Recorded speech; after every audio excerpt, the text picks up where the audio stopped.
Hey guys, what is up? This is Red Squadron. Wow. Oh, here we go.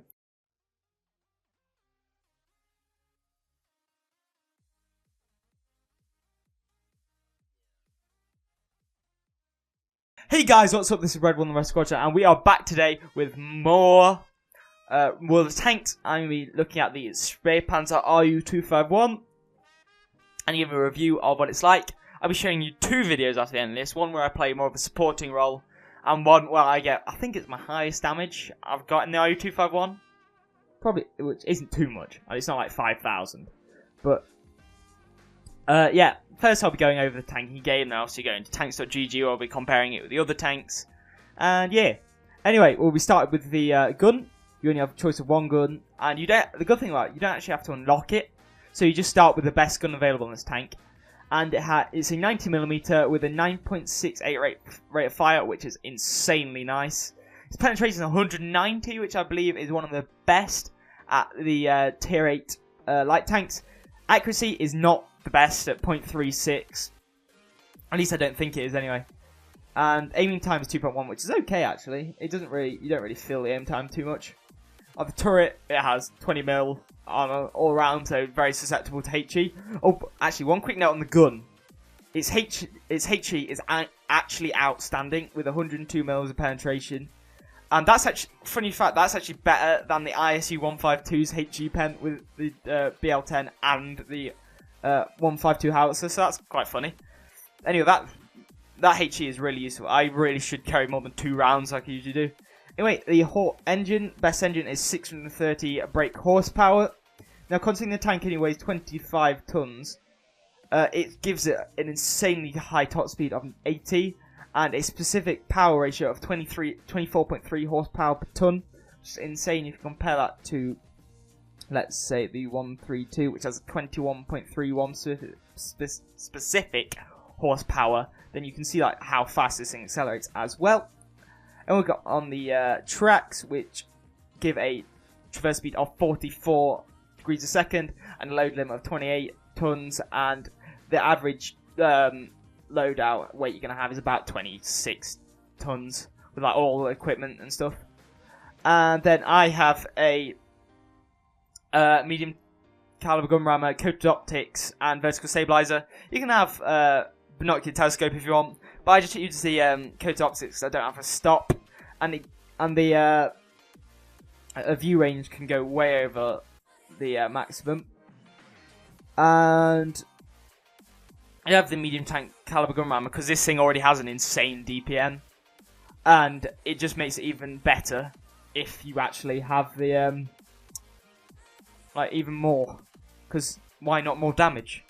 And I did have torsion mods of this thing because I couldn't be asked to buy the suspension with free experience. Yeah, as I said, I only carry 2 HE, and I just have this normal loadout since I want to save my money for I think Centurion 7.1 is what I'm hoping to get next. Not yet next.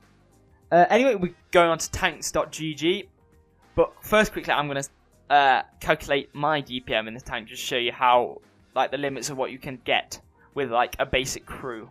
So 1 second. So here we are on tanks.gg. Obviously you have the Spray Panzer, the 3090, the T4 lightweight, T49, and the 132. The 132, by the way, is using the tier 900T gun. I think that uses 100mm. I can't remember. But as you can see from the start, and the T49 is using the derp gun, obviously. The T49 has the most outstanding DPM, but that is, you'll not likely ever reach that because of, you have to penetrate every single shot you fire, and that's kind of like more unrealistic DPM. But sometimes you can have those games in that, as I've heard. But the RU-251 actually has an insanely high DPM, and I have my little DPM whoopsie. My DPM here, and it's actually, I've managed to get up to 2,640, which is obviously outdoes a T49, but I think you can get the others on that as well. Also, going to penetration, the RU-251 has the best penetration with its AP and HE, even better than T-49. The module damage is the joint worst on the RU. Rate of fire is obviously the best by far, with a average of 5.95 second reload time. But the thing about it doesn't have the clip potential like the 1390 has. But you can do that sustained damage. Its shell velocity is one of the lowest. Obviously, the T-49 has the derp, so it's going to be the lowest by far. It has quite a large ammo capacity.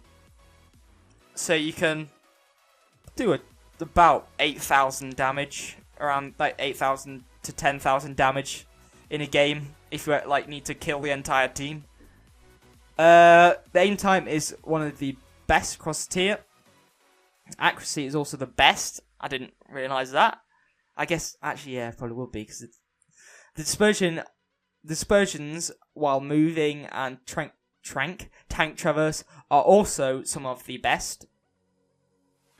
But just 1390 at 54 lightweight, 132 obviously outshine it, and the 1390 being the 1390, absolutely terrible. After turret traverse, it is the joint best, the 54 lightweight. And after firing, it's the best by 0.5.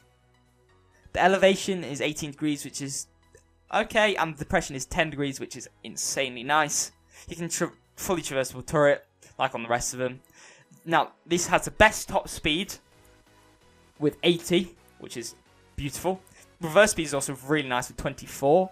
Brake horsepower 630, and because it's an extreme light tank, that just makes it shift like an insane thing with the best horsepower to ton ratio.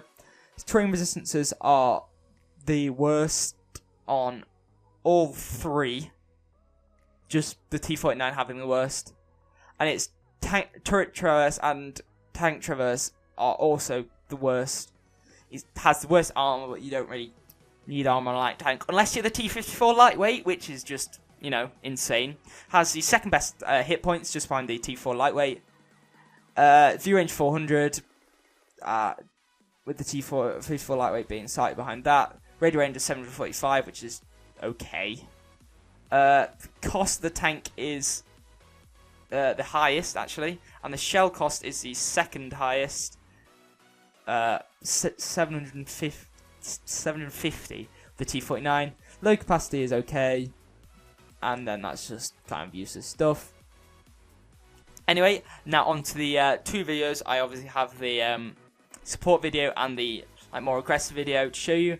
I'll see you then. Hey guys, we are here in the game. Now, this is the one where I do more of the supporting role. As you can see, the game was very evenly matched with 49-49. We have a very strong 51-20 and a very strong E50M. Now, I was quite happy about these two. But they do have an insanely strong KV4 and a very, very nice artillery piece on their team, the GW Panther. That can really cause some damage. While I was getting into this game, I was quite... this is one of the turning points in my RU-251. I used to not be able to play this tank whatsoever. Like, I was averaging about 800 double 8 in it, but now I'm averaging 2,000 to 2,500, which I've started to become really happy about. This is one of those tanks I could literally not play whatsoever. But now that I've come back to it, I've found that I can actually... I've tried loads of different tactics, but I've found out how to actually play this tank, and I've been starting to get really, really monstrous games in it, like 3,000, 4,000, just around there, every like couple of games or so. So I realised the strong point now. This game starts quite slow. It's just me and the 1390 sitting in the bush, and I'm just spotting anything that 1390 can't spot. As you can look at the view range on my map at the moment, you can see how far you can actually get this tank's view range. Now I don't have sixth sense in this tank, by the way. That's why I don't know if I'm spotted or not. So I start reversing after the artillery hit. Then you see the accuracy. I'll slap one in the back of that T-29. It's a T-49 because I was talking about it so much. So I just pop back up and try to finish him and get the shot off. So you can see I'm playing way more of a supporting role. I'm not trying to spot. I'm not trying to scout. I'm just sitting in the back, helping the team pick off any targets. Then there's the artillery. I still don't know if that shot was going for the Waffenträger or me. If it's going for me, then that was bloody close. And if it's going for the Waffenträger, that was even closer. I try and alert to the team that there's guys coming around. And this is where I kind of get into a really strong position that I didn't even mean to get into. So I was going up here just to get shots to the T-54 lightweight back there, see if I can actually hit anyone. And then you don't see this, but I'm actually signaling to these guys to help us and to follow me to try and get them facing this way. They do eventually. So here you can just see all I'm trying to do here is just get spots on these guys, and occasionally put the shot in. I'm trying to get this Vorsigen Waffenträger and 5120 just be able to get shots. And you see there's a T4 lightweight as well with me. And the problem with where he is, he can't really get into a really strong cover as me. So I'm just trying to keep this T10 spot in. I'm trying to snipe his cupolas, but that'll never work. And then a TVP VTU rams my anus. It's quite nice. And then I just try and get spots. But I just go back down, see if I can see the Centurion. Can't see him because of that little out end there. I try and cupola snipe the T10, but that thing basically has no cupolas. And he gets killed anyway, so he can see I've not really actually tried to aggressively push anything. I'm just trying to quickly get the shots off, and this is where the I-241 can also excel because it's really quick acceleration. Can mean you can just pop out, sneak a shot, and it's got pretty decent aim time. Pop out, take a shot, and just fall back into cover, all while spotting them. And as you can see, our guys behind us are putting some insanely nice supporting fire. And then I go forward thinking this will probably be a good idea, but I did kind of make a mistake. I try and put a shot into the T-43, but then this Centurion completely outdoes my position. So I got stuck there. That was a really stupid idea. I should have been looking behind me in the first place. The Centurion pops out there. I try and put a shot into him, but I miss, sadly. I also took a shot from that T-43. I hit the cupola on the T-10, which is quite ironic since I was trying to hit it before, and then the one time I don't want to hit it, I hit it. I don't think the T-49 is actually using the big gun, but he actually is, because I heard him hit that VTU behind me, and I was like, that doesn't sound like a 152mm shell. So I just kind of didn't really expect it, but he is. Luckily, I don't find out he was using it by taking a shot. Now, that T-49 pops out. I reverse. And I thought this was artillery. Wait for it. I thought that was artillery. The first time I was in the game, I was like, oh yeah, our artillery has just killed him. When I looked back at the replay, I was like, oh, the OHO's killed him. Oh, and bloody hell, I forgot I did that shot. And now I get a cheeky shot into the Centurion's turret ring. Because, the Centurion 1 turret mantlet is bouncy AF. And then the Centurion tries running away, and I spot that T4 lightweight. I try and clip the top of his turret, but sadly, nope, I couldn't kill my Tier 8 Soviet counterpart. As you see, I'm just still trying to keep these guys spotted.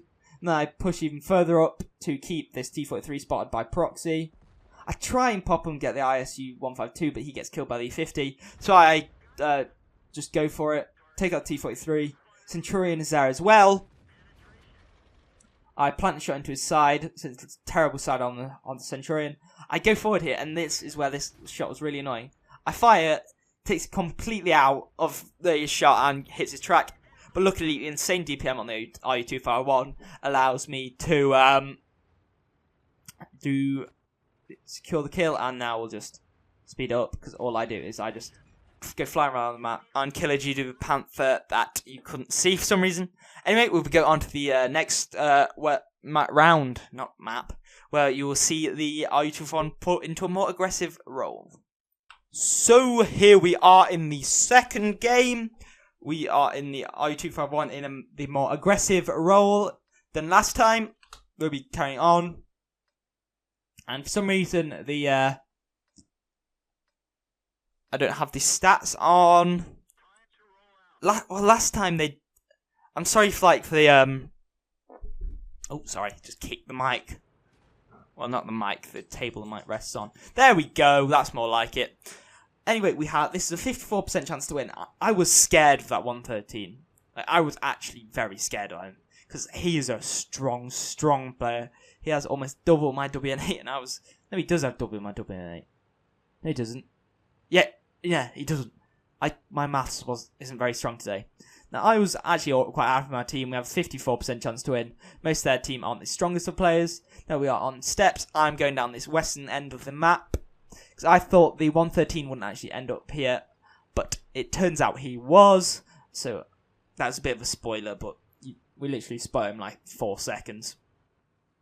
And by the way, quick note. We are going to be looking at both the after action reports on the after this one. So we're going to be looking at the first one first and of the second one. Now, I think about going for the Walker Bulldog, but then I realised it's probably suicide if they have any sense. And then we spot the 113. He's there, and I was like, okay, this is going to be quite an issue if he stays there for a long period of time. I think he's a lot less angled than he actually is. So I fire, bounce. I think, it just must have been accidental. Not accidental, just really lucky. And I fire again, bounce. Same result. So I try and get another angle, and I see the Centurion. I reverse. I kind of block the M41 Walker Bulldog, but he is fine, doesn't take a hit. I go for the Centurion, and I get really lucky with how the flight of that shot. It could have hit his upper glacis and just completely bounced, but it didn't. It went into his turret ring. Then I go for this 113. I track him, and I try and bait the shot off him. And then I try and quickly put one in, and I manage to, just before he retreats behind the cover of that mound, I guess it is. And that M4A1, not M4A1, M4 Walker Bulldog. I was thinking of the M4A1 Revolorize I saw on the enemy team. Anyway, we've quickly picked up 474 damage, so not too much. I was also kind of supporting role in the start half. I was thinking about... See, when these two Centurions are there, I was thinking about pushing up. But then that guy starts pushing up. I try and get the turret ring. As you can see, the quick acceleration of this IU-241, I quickly bomb it down the hill to avoid the return fire. Now I see the T-32 there. I pop up, hit just the top of his...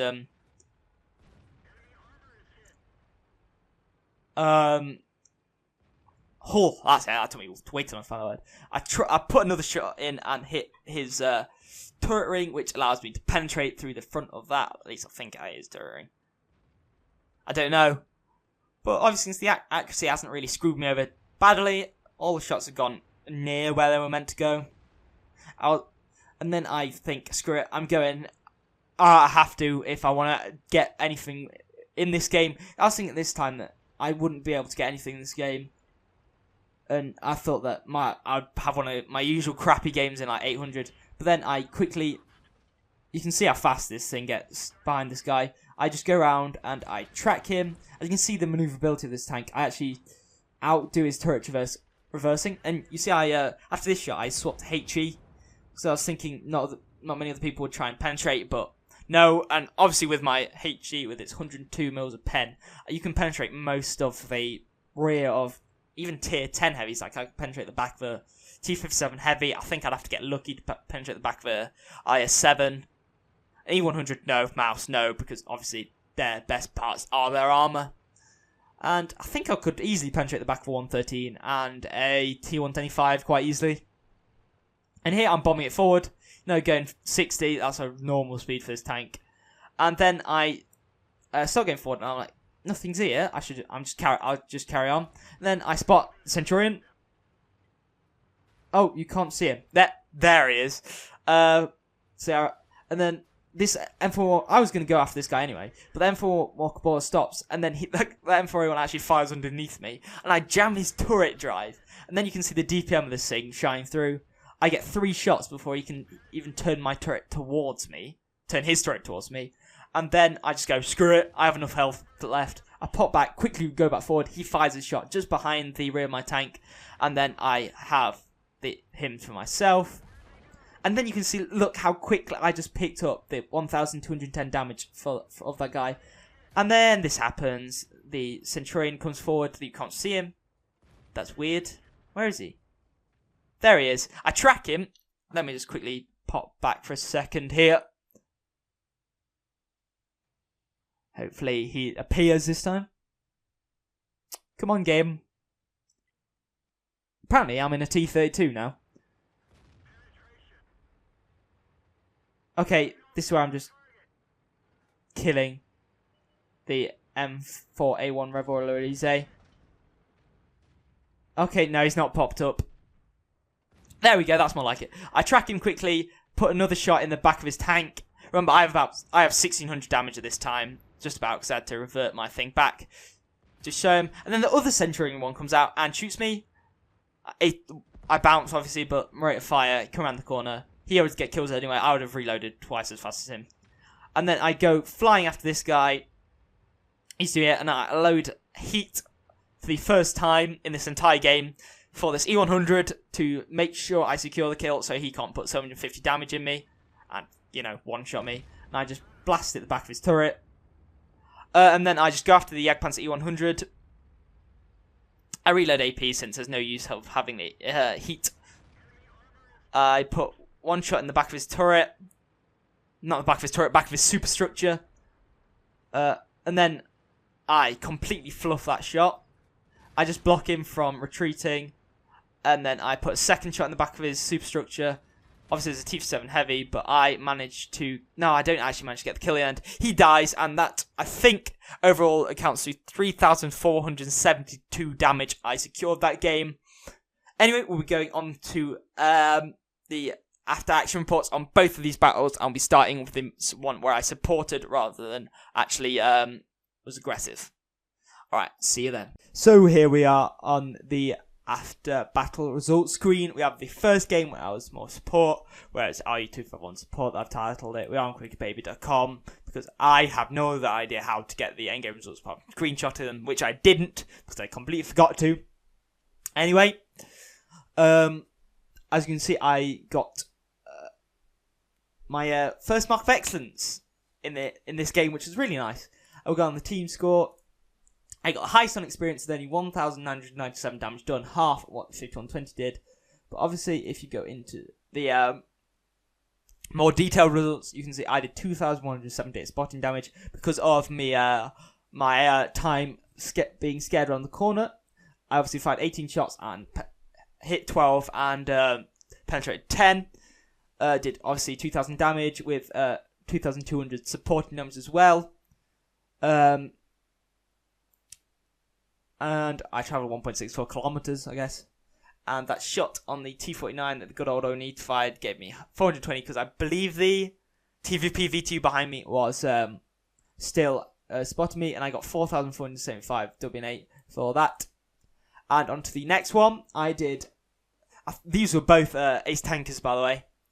I got 1,088 spotting damage and 3,571 normal damage with having 1,328. I believe the T-125 did actually get... That's why I have it open. I believe the T-125 did actually get high caliber. So if I had just hit a few more shots, I would have beat him to it. But I got 400 more experience than him with a 1,008 spotting and 3,571. I think I've said that again. I fired 26 shots, hit 23 and bounced 8 of those. I detected one enemy. I damaged 6 and destroyed 1. And I travelled 3.19. And I got a WN8 rating of 6,093. Anyway, I hope you have showed the pure power of the RU251 in this video. I will see you next time. Goodbye.